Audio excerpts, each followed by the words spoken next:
Hola gente, bueno, este es el penúltimo video que voy a preparar para ustedes. Espero que hayan podido seguir todo el material hasta ahora. Acuérdense que después hay una evaluación. Perdón.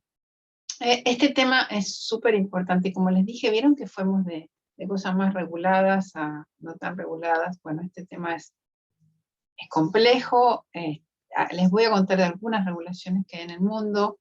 Básicamente pasa por poder el ciudadano y el usuario de la información en Internet poder distinguirla, esta información falsa o desinformación, pero nos enfrentamos a un fenómeno complejo, en especial por la gran conectividad que tenemos, por la cantidad de gente que está utilizando Internet. No todo el mundo lo usa con finalidades adecuadas y hay gente que se aprovecha de la anonimidad para difundir noticias que son incorrectas, falsas, para crear miedos. Entonces, es un tema para estar alertas, para estar informados y que también tiene un impacto grande en la sociedad, en las instituciones gubernamentales, en las empresas, en los individuos también, y por qué no en la democracia. Así que bueno, algunas nociones sobre fake news o noticias falsas. Son mensajes producidos o distribuidos por agentes, no se sabe bien quiénes, hay alguna personificación de estos agentes, pero en general están ocultos detrás de identidades falsas que intentan causar algún daño, con alguna finalidad, difamar, causar daños económicos, confusión. Entonces, acá el Consejo de Europa tiene una publicación interesante que distingue tres tipos o tres nociones de tipos de información falsa o fake news.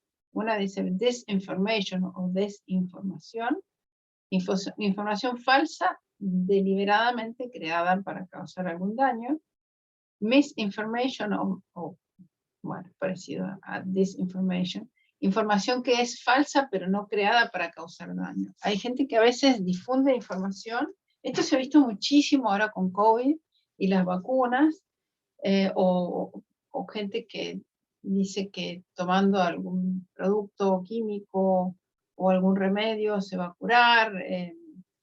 Entonces no necesariamente con el punto uno que era causar algún daño, sino simplemente por desconocimiento o por falta de información se toma algún dato o se inventa por miedo y se transmite esa información, pero puede causar daño. De hecho, hemos visto historias de gente que por verlo en internet ha tomado algún producto químico y le ha generado problemas en la salud, simplemente por haber seguido algún consejo sin mucho fundamento que se ha propagado por internet. Y finalmente la información maliciosa, basada en realidad y usada para causar daño a alguien o una organización o un país. Ellos hacen estas tres distinciones.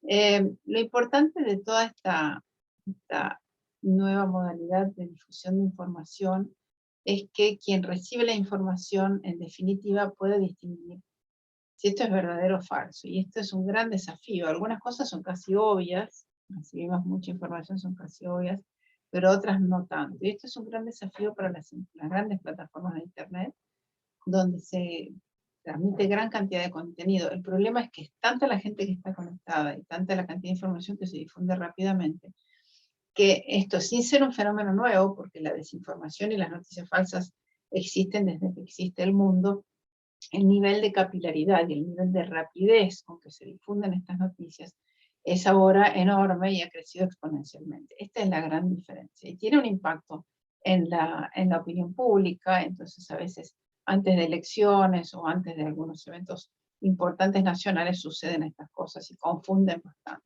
Un poco más de definición de cómo son estos agentes. Bueno, muchos se llaman trolls. Aparecen estos conceptos de trolls, cuántos trolls tiene cada uno antes de las elecciones. En general son personas que están detrás de un nombre falso, de una identidad falsa, y provocan comentarios, y lo que pretenden es provocar un efecto de emoción, ofender o dañar a sus objetivos, ¿no? Es parecido a los bots son computadoras que están tomadas de rehenes por algún software y se usan para hacer ataques cibernéticos, como les dije, el ataque de denegación de servicios, ¿se acuerdan que lo vimos hace rato cuando vimos ciberseguridad? Bueno, esos ataques que mandan mucha información a un servidor hasta dejarlo fuera de servicio por la cantidad de información que recibe. Estos ataques se hacen a través de computadoras que están tomadas de rehén, que se llaman bots. Entonces el troll es parecido. Lo que pasa es que se amplifica la desinformación en forma coordinada entre varios productores de esta información. O sea, uno manda, el otro la replica, hay conjuntos de trolls, es parecido al conjunto de bots, que van replicando la información y la van reproduciendo. La información muchas veces tiene una apariencia real.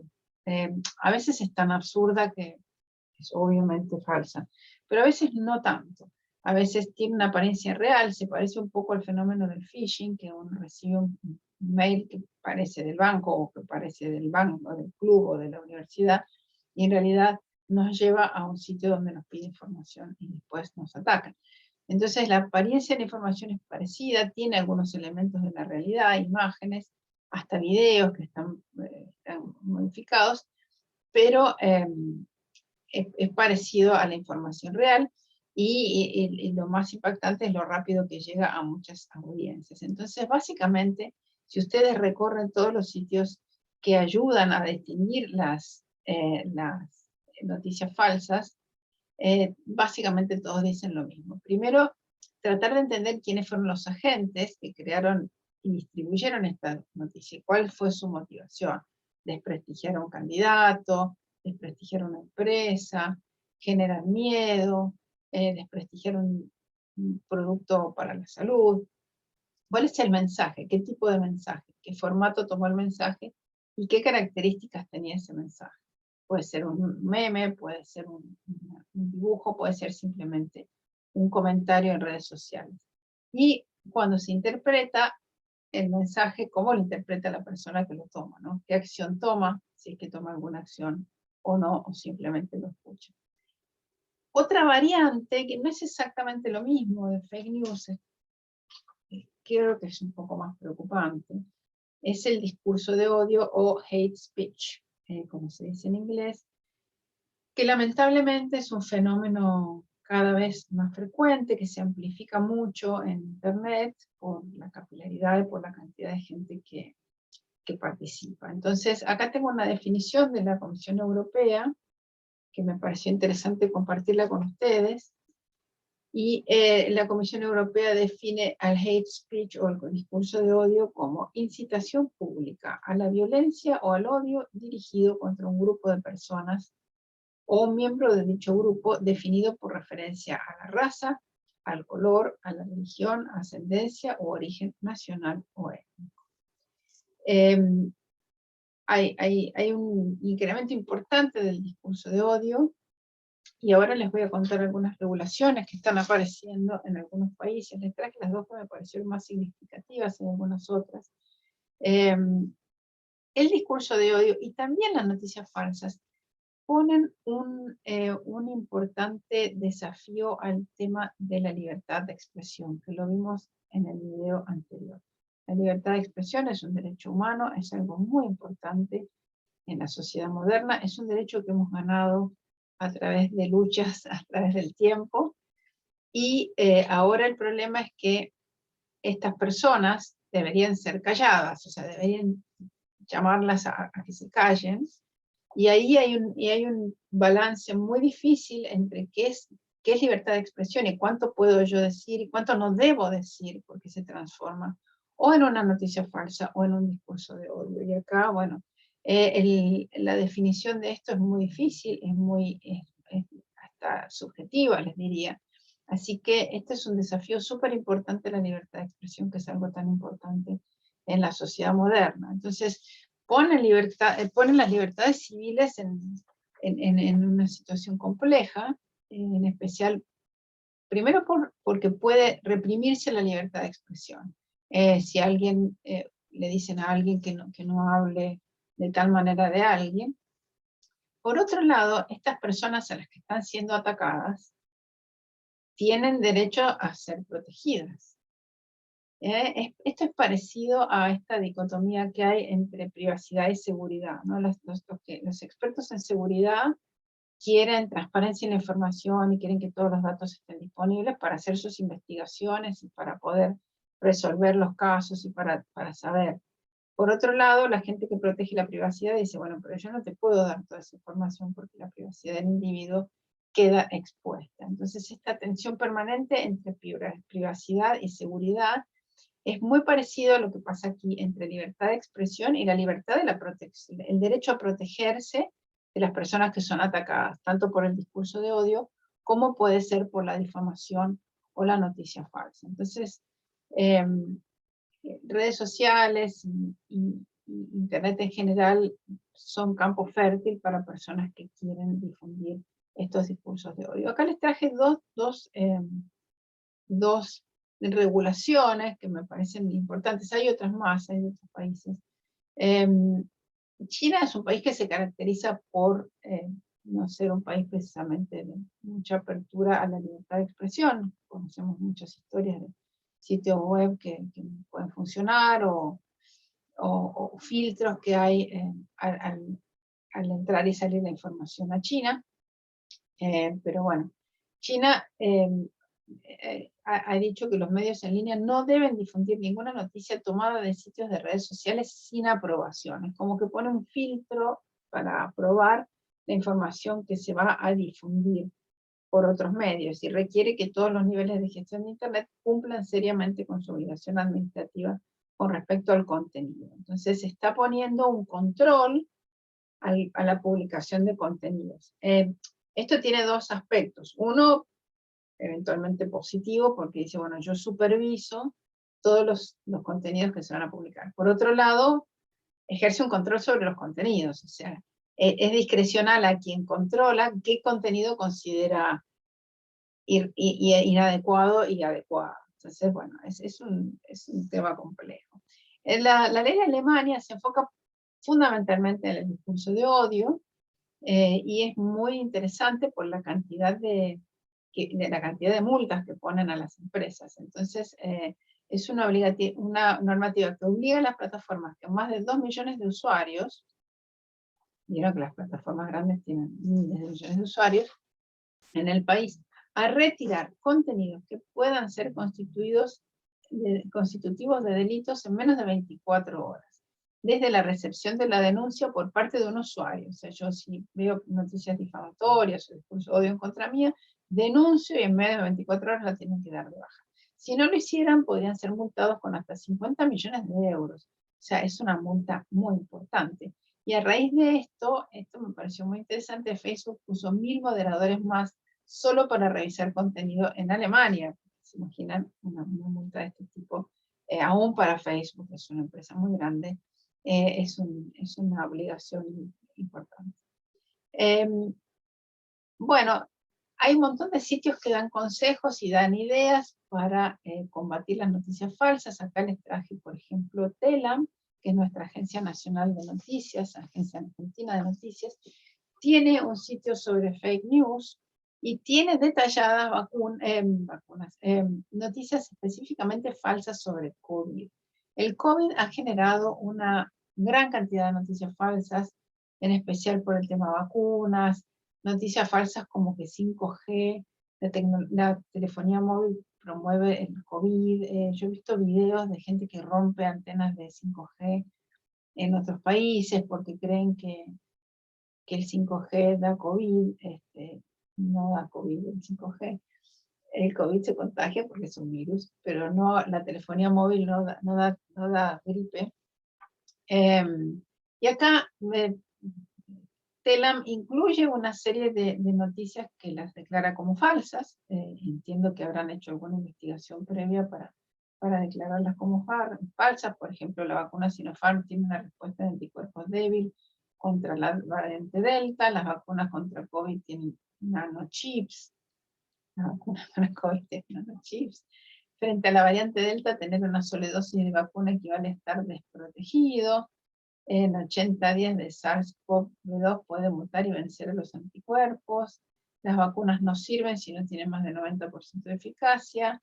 El uso de barbijos en niños de 12 años puede provocar falta de oxígeno y baja de las defensas. O sea que fíjense, Telam tiene como una recolección de noticias falsas y las publica, cosa que me parece interesante. Naciones Unidas promueve este sitio web que se llama WikiHow, que tiene un poco de todo, tiene cómo hacer cosas, pero también tiene lo que ellos llaman información confiable en Internet. Entonces, información que se ha chequeado y está publicada como confiable. Esto lo están haciendo muchas empresas, como les dije recién, en Alemania, pero también lo hacen en Argentina.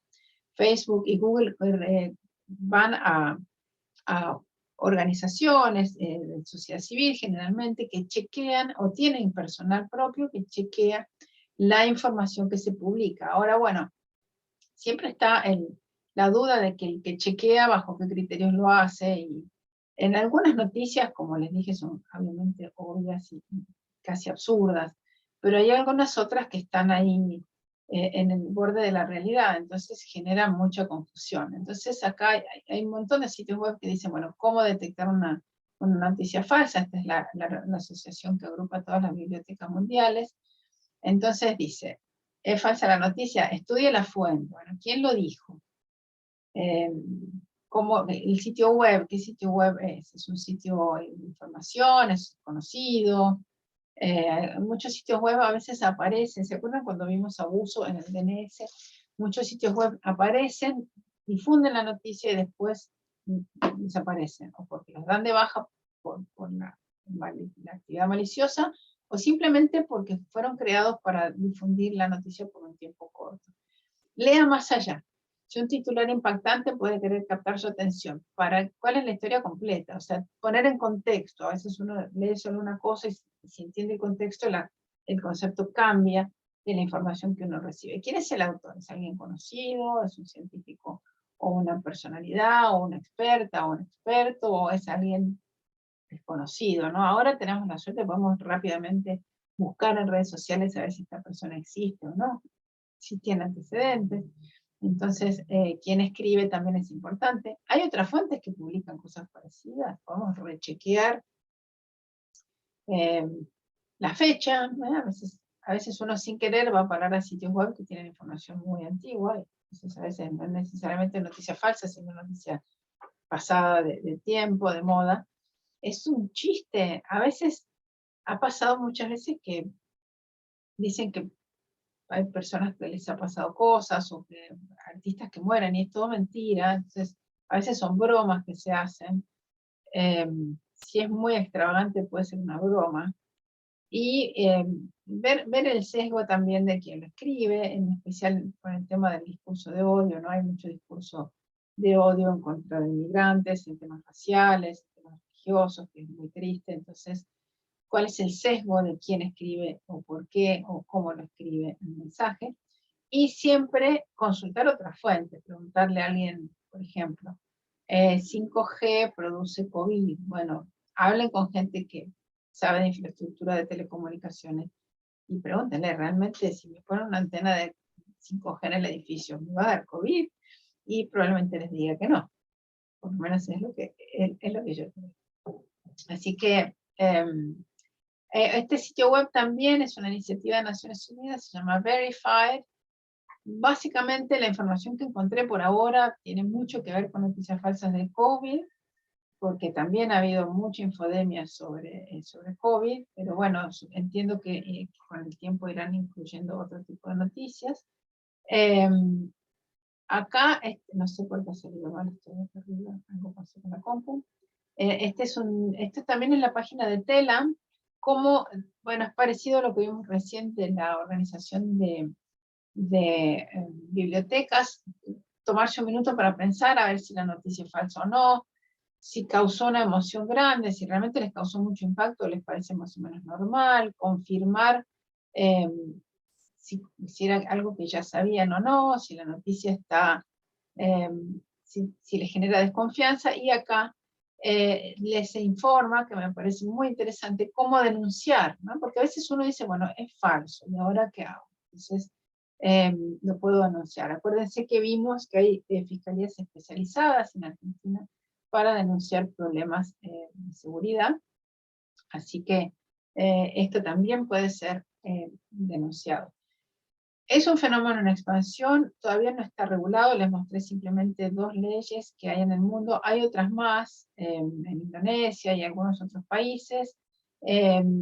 Muy importante el ciudadano, el que recibe la información, que tenga una actitud, digamos, adulta, informada, para primero entenderla, interpretar la información y después no difundirla, porque a veces la gente sin mala intención ve una noticia, le parece alarmante y la empieza a replicar y otras personas la siguen replicando y es así como se hacen virales y a veces es información que no es correcta. A veces no necesariamente con un deseo malicioso, sino simplemente por no haber chequeado si esta información. Y habrán visto varias campañas que dicen, por favor, no difunda información que no corresponda. De hecho, WhatsApp agregó unas, no sé, los mensajes de voz y de datos no se pueden reenviar N cantidad de veces. Hay como un límite del reenvío de mensajes, y esto tiene que ver con usar WhatsApp también para difundir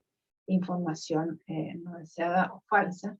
Así que bueno, este es el último video con contenido. En el próximo video, el penúltimo, perdón, el próximo video, que es el último, les quiero contar de qué manera pueden ir siguiendo temas que les interesan y cómo pueden participar en distintas reuniones y en distintos espacios de la gobernanza de Internet. Nos vemos en el próximo video.